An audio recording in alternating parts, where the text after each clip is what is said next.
Okay, deep breaths, people. Deep breaths. Before today started, I was saying to myself, we're not going to make any videos going over these prospect tournaments because all these teams are playing against competition that is definitely not up to snuff to regular NHL competition. It's not preseason hockey. This is prospect tournament stuff. You can't even find these games on TV. They're all on YouTube. So if we see some cool performances, if we see some cool goals, that's awesome, right?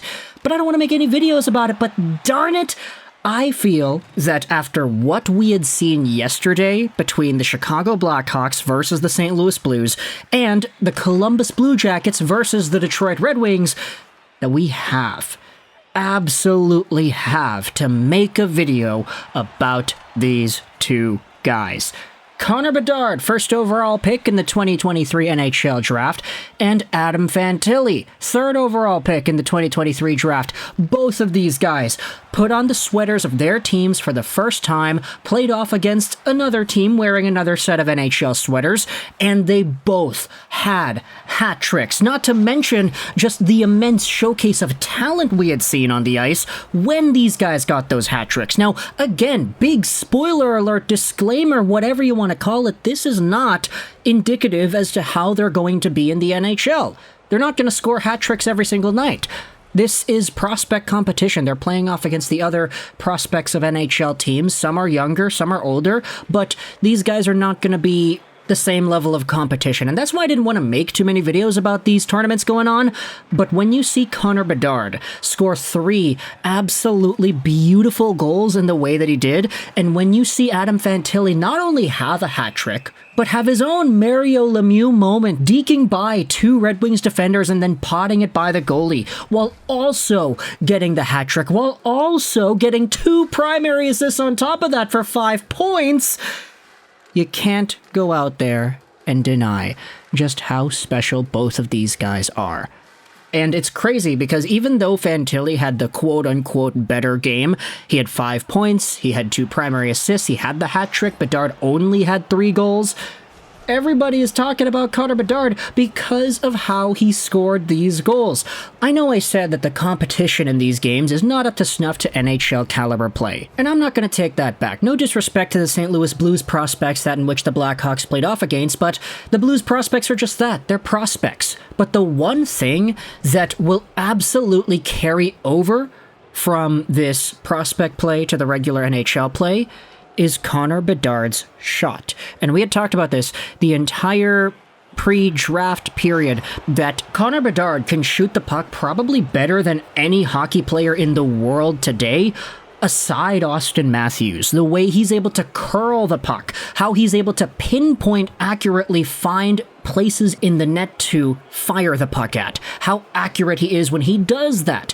All of these mechanics, the flex he gets, the torque, despite the fact that he's not even 6 feet tall, Connor Bedard is one of the best shooters in the sport today at 18 years old. And in this game, we saw 3 incredible goals where Bedard used that shot and put it on full display. The first one was the one where I think everybody sort of saw pop up on their timelines right away. Connor Bedard has the puck on the right side. He walks right in, and he decides to toe drag it around the defender. It's Leo Loof of the Blues, I'm pretty sure, that absolutely gets removed from the play. Bedard walks right in, he sees Loof defending the goal, and in one swift motion, Bedard pulls the puck in towards his bottom foot, changes the angle of the shot, and hooks it, just fires it on the far side open lane. The goalie can't see it. He's got a bunch of Blues and other players in front of him. But Connor Bedard has the vision. He knows that the goalie is expecting him to continue with the puck down the right side. So he curls it into the middle, drags, shoots, fires, scores. And it's so beautiful. It's so fast, too. Watch the video and just note how quickly Bedard gets that off. These are the types of things that made him so elusive and destructive in the WHL with his goal scoring. And these are going to translate to the NHL because just the way he's able to perceive the situation there, how he notices that the goalie is screened and how he's able to exploit that open space. Connor Bedard is going to have no problems scoring goals at the NHL level. And this continues on as the entire game goes on against St. Louis. The second goal that Bedard scores is a very similar one. This time he has the puck in the middle, in between the hash marks, and he decides to kind of play with it a little bit, tease the defender as he curls towards the left side. He brings the puck back out to the left faceoff circle, drags it, holds it, continues holding it, moves down to the bottom of the faceoff circle, and then fires another far side shot. Pavel Barber, the dangling guy, had himself a really nice angle where he was right there in the line of vision of the shot, and he gets the perfect angle of Bedard firing it into the open space there. Just a magnificent showcase of talent from the young Connor Bedard. And then you add yourselves the final goal, that in which Bedard was able to score, and this was also pretty good too. The Blackhawks take it into the offensive zone. Bedard receives the pass in the middle, cuts across to the right side, and then fires it across his body to the opposite side. He completely fools the goalie with the momentum. Just 3 amazing goals here. Like any one of these goals, they're so technically proficient and so skillful that you can't even begin to describe how much talent it takes to be able to read the game in such a way where you're able to do that, and then to be able to execute it properly as well.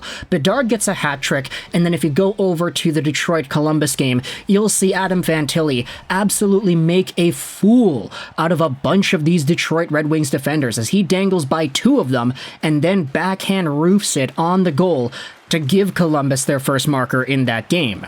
Now, the other goals that Fantilli scored, they weren't as nice as the first one, unfortunately, but that's okay. I mean, Fantilli had 5 points. You can't go out there and say that was disappointing. In fact, it was a 10-7 win for Columbus, so they were down 3-0 actually at the beginning of the game. So the fact that they were able to come back, score a boatload of points, a boatload of goals, and have, I think it was 5 goals in 5 minutes that the Blue Jackets had, it was kind of nice. But Adam Fantilli leaving his fingerprints on this game all over, 5 total points, that is amazing. And in fact, when you talk about how both of these guys, Fantilli and Bedard, are going to impact their teams, this could be like the breaking of the curse that we had seen. Okay, I take that back. Maybe not curse, because curse kind of implies that there is a long-term level of damage to this situation, but no, I'm just kind of referring to first overall, second overall, third overall guys not being amazing right out of the drafts. We had seen this in the past few years. Hughes, Kakko, Lafreniere, Byfield. These guys were not amazing in their first few NHL seasons immediately after being drafted. Owen Power didn't even make the NHL right away. So maybe with these guys, Bedard and Fantilli, especially with the situations they'll be set up in with their new teams, because they're probably going to be given significant minutes, maybe with these guys at the helm of the 2023 draft, it helps bring us back to how hockey used to be played in the mid-2010s, when you had first overall rookies like Taylor Hall, Yakupov, McKinnon, McDavid, Matthews, second overall guys like Eichel and Laine actually do well immediately after getting drafted. I know the game has changed a lot over the past 10 years. 10 years is 10 years after all. That's not an insignificant amount of time, but 10 years ago, Connor McDavid had however many points. He was at a point per game when his first NHL season dropped.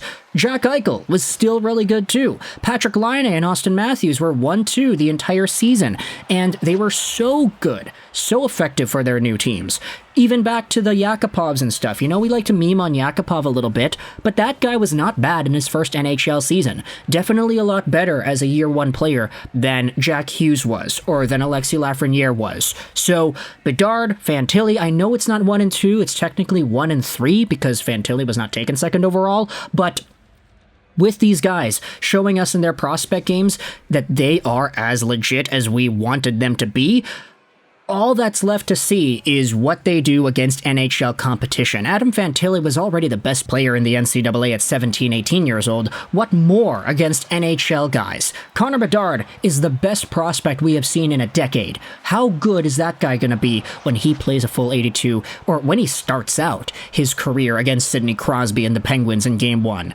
Again, I was not planning to make any videos about these prospect games going on, but after seeing a dueling hat-trick night, plus 2 assists for Fantilli, 5 points for that guy, hat-trick for Bedard with some exquisite goal scoring, you can't go out there and ignore that. So let me know your thoughts in the comment section below. How do you feel about Bedard and Fantilli? I hope you enjoyed this video. Trolls 99, and bye.